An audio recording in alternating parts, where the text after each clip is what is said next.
more than 20 years now, we at Harrow have been writing and signing Amnesty International letters.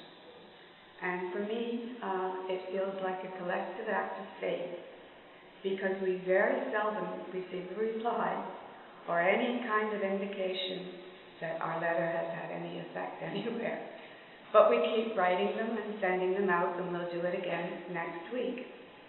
And as Teresa mentioned, on December the 11th, we'll be writing greeting cards for the 6th year to prisoners of conscience and families of the disappeared. Again, Amnesty International chooses about 30 cases to highlight from all around the world in December and January. And we will be writing these cards again.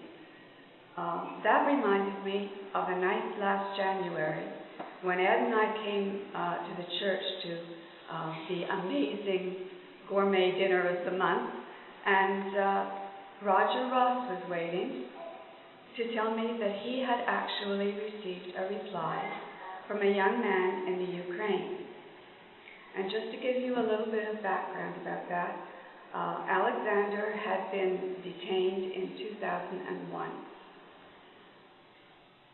He was suspected of being involved in the deaths of 4 people. For 15 days, he wasn't allowed to contact his family or have any access to a lawyer. He claims that he was repeatedly tortured, even to the point of going through a mock execution. But he held fast. He didn't confess to murder, and he kept proclaiming his innocence. In spite of all of that, in 2004, he was sentenced to life in prison.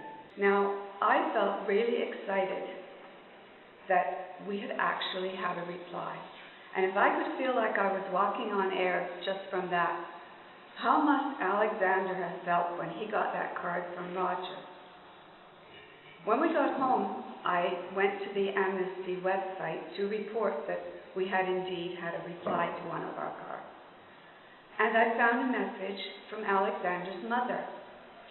She had just come back from visiting her son in prison, and she couldn't remember the last time she had seen him in such a fantastic mood. He was smiling, he was making jokes, and he was saying things like, "Mother, I want to live and fight. You know, all the world is fighting for me now." And that, to me, says that we are not alone. We live in God's world.